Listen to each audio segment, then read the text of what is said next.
Hello, I'm Father Louis Scurti with Friends of the Word. We thank you for joining us today. Today is the 19th Sunday of Ordinary Time, and I'm here at Holy Spirit Church in St. Petersburg, Florida. Thank you for joining us. The focus of the scriptures today, of course, is Christ calming our fears. Let's go to the Word and keep it alive and well with each other. If you like this homily, pass it on to your family and friends. If you'd like to contact me, it's Father Louis Scurti at hotmail.com. God bless you.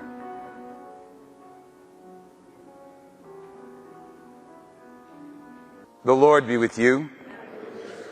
A reading from the Holy Gospel according to Matthew. After he had fed the people, Jesus made the disciples get into a boat and precede him to the other side while he dismissed the crowds. After doing so, he went up on the mountain by himself to pray. When it was evening, he was there alone. Meanwhile, the boat, already a few miles offshore, was being tossed about by the waves, for the wind was against it. During the fourth watch of the night, Jesus came toward them, walking on the sea. When the disciples saw him walking on the sea, they were terrified. "It is a ghost," they said, and they cried out in fear. At once Jesus spoke to them and said, "Take courage, it is I. Do not be afraid." Peter said to him, "Lord, if it is you, command me to come to you on the water." Jesus said, "Come." Peter got out of the boat and began to walk on the water toward Jesus. But when he saw how strong the wind was, he became afraid. And beginning to sink, he cried out, "Lord, save me." Immediately, Jesus stretched out his hand and caught Peter. After they got into the boat, the wind died down. Those who were in the boat did him homage, saying, "Truly, you are the Son of God."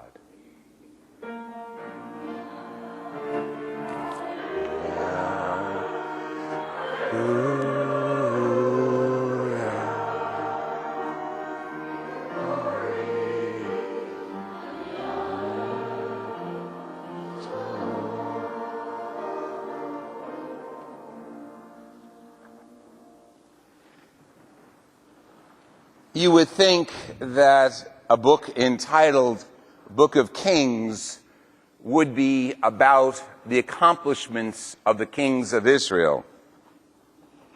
Not so. The Book of Kings is really about the deeds of the weaknesses of the kings of Israel and the rising up of the prophets, especially Elijah today and Elisha later on. So the deeds of the Book of Kings are how the prophets rose up and the kings made mistakes left and right. Well, today we hear a reading from chapter 19 dealing with Elijah, who is fleeing. You don't know that unless you read. Obviously, we have to read pre and post this section of Scripture for this little pericope. But we see Elijah going up into the mountains and into a cave. Why? Someone that Johnny Cash made famous 1,000 years ago is chasing him. What's her name? What's her name? Jezebel. Who said that? Who said that? Jezebel. Raise your hand. Who said that? Good. Excellent. The elector. He did his work. He read the scriptures before. Good. So, grazie. Thank you. So, Jezebel, what happened?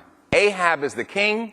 He marries Jezebel, who was a pagan and a devotee of the god called Baal.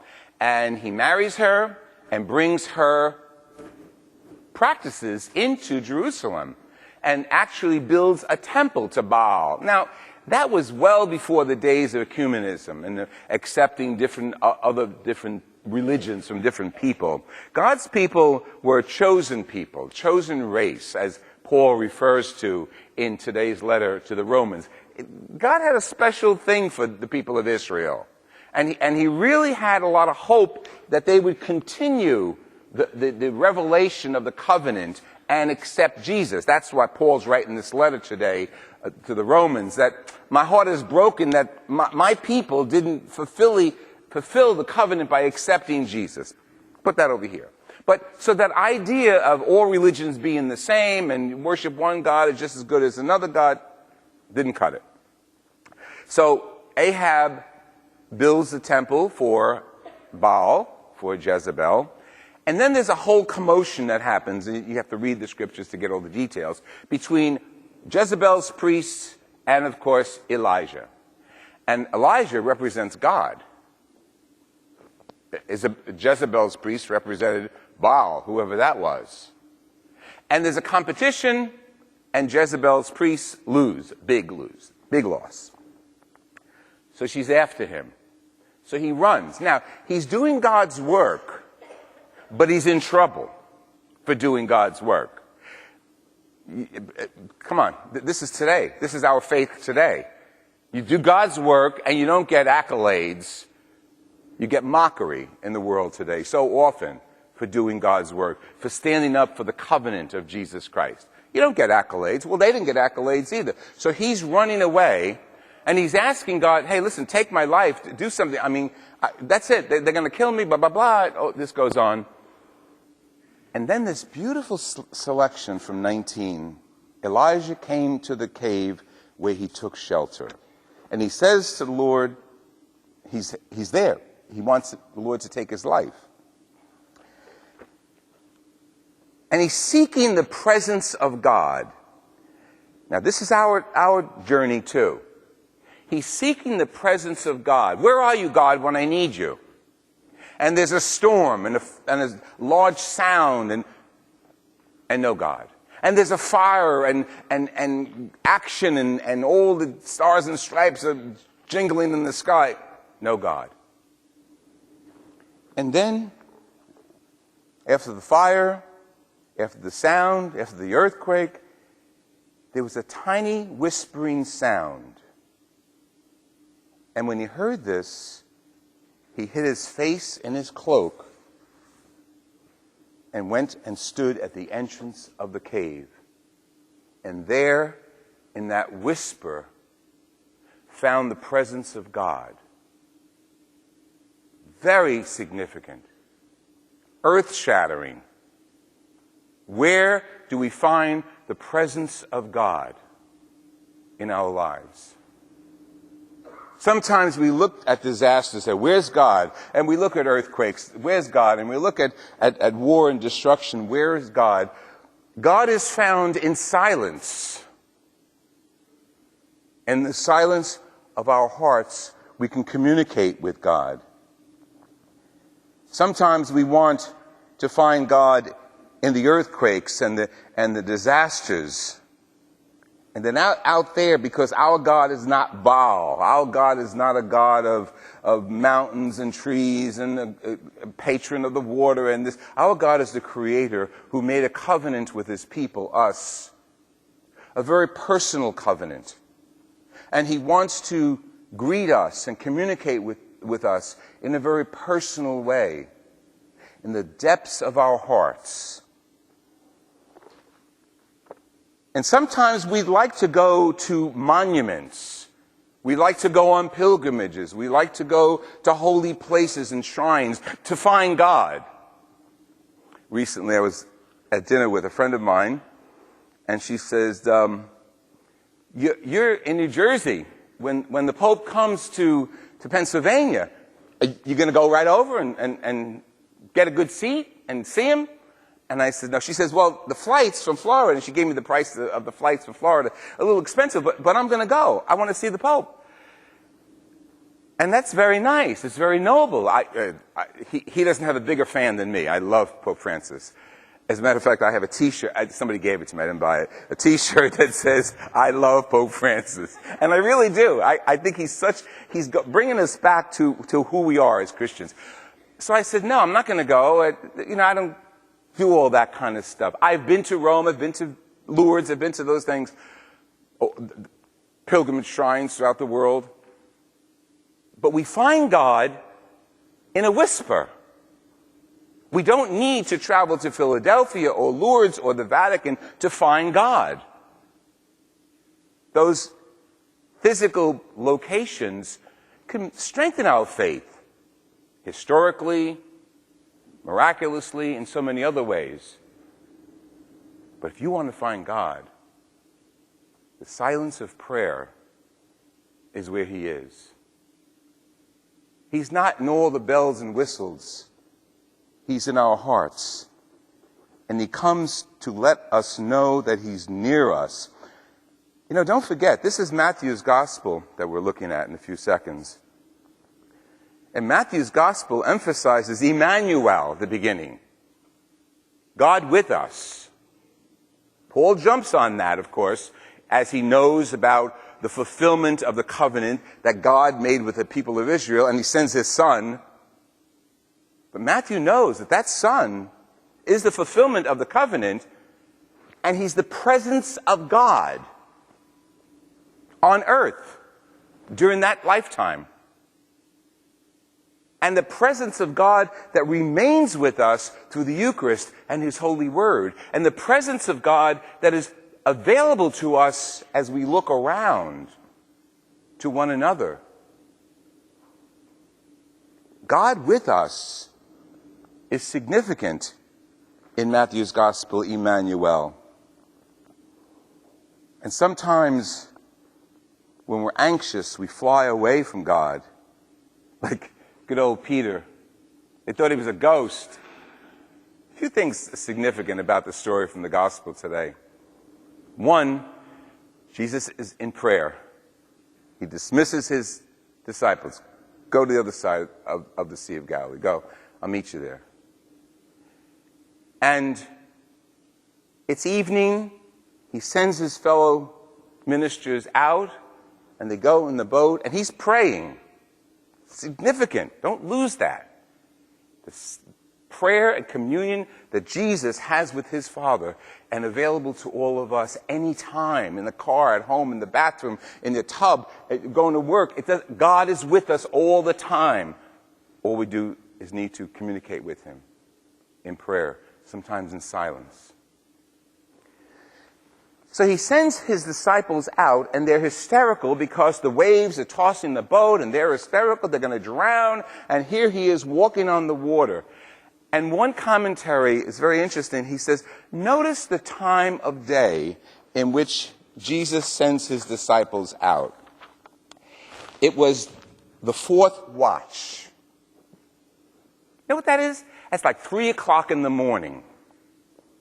And no sailor would take his boat out at 3 o'clock in the morning on the Sea of Galilee, because that's when the winds came. Jesus allows his disciples to enter into the fray, enter into the confusion, enter into the experience of having their boat tossed around. And you know what 3 o'clock in the morning is? You ever fall asleep, then all of a sudden you wake up, you can't get back to sleep, you turn around, then thoughts go into your mind, should have done this, did I do that, and what's tomorrow? That's 3 o'clock in the morning. When we have the most odds that we have at night. If we do wake up at all, you wake up at 3 o'clock in the morning. Not exactly precise at 3 o'clock, but you wake up at 3 o'clock, and that's the time of unease and dis-ease, discomfort. Matthew has an idea of that. And he has Jesus coming to his disciples in the midst of their fear and anxiety, coming to his disciples. It can't be. This is crazy. This is a ghost. It can't be Jesus. It's Jesus. And Peter, the big mouth, love Peter. If it is you, Lord, call me, and I'm jumping in the water. I'm going to walk on the water to you. Come. What does Jesus do? He's doing this to you and to me. He's stretching out his hand. Come. He enters into the fray, and then the world strikes him more at that point than Jesus does. The fear of the world grips him. I'm sinking, Lord, help me. And Jesus gives his hand. The silence. There's no screaming, there's no lights, there's no whistles, there's silence. And Jesus grips his hand. almost as if he's looking each one of us eye to eye, face to face. And what do you need? What do you need? Tell me. I don't watch a lot of movies, but I was someone's home recently, and they had a DVD of some cuckoo movie. I don't watch movies with blood and guts and blow up things.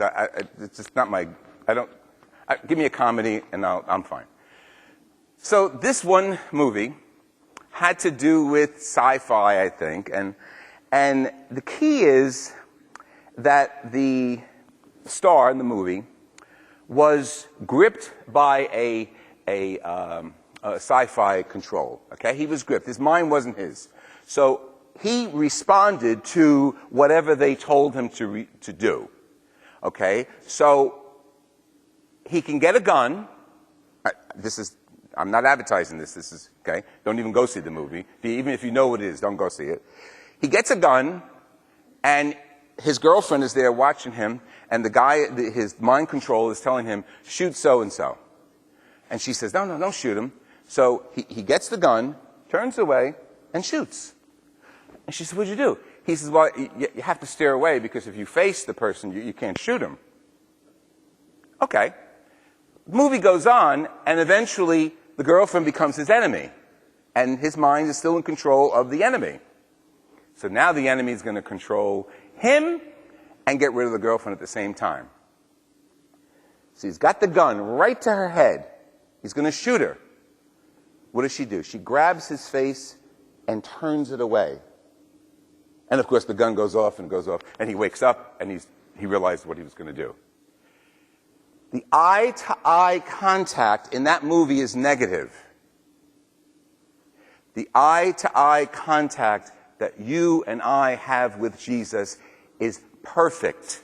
A perfect example of how necessary we need to be before Jesus, speaking to Jesus eye to eye, soul to soul, heart to heart, to be saved. And only when we are saved will we have the strength to do what the apostles did, save others. Only when we are touched by Jesus do we have the power and strength and willingness to go pray for others and help others and feed the hungry and do these crazy things that Jesus asked us to do, so that we as a body on earth can respect one another without blood and bloodshed and war and jealousy and greed. Jesus reaching out to us. When St. John Paul II canonized Padre Pio, I was another big fan of his, Padre Pio. I took this quote out, and I thought, how appropriate for today. When things are being tossed around, when our anxiety is fever pitch, and we're going crazy with all the garbage in our lives and the world and headlines in the newspapers and TV, and we're just tearing out our hearts in the sense, where's this world going to? Padre Pio says, pray, hope, and don't worry. Worry is useless. God is merciful and will hear your prayer. Prayer is the best weapon we have. It is the key to God's heart. You must speak to Jesus not only with your lips, but with your heart. In fact, on certain occasions, you should speak to Jesus only with your heart. He's reaching out to us. He's grasping us and asking us to look him straight in the eye in our prayer, in our faith, in the silence of our hearts.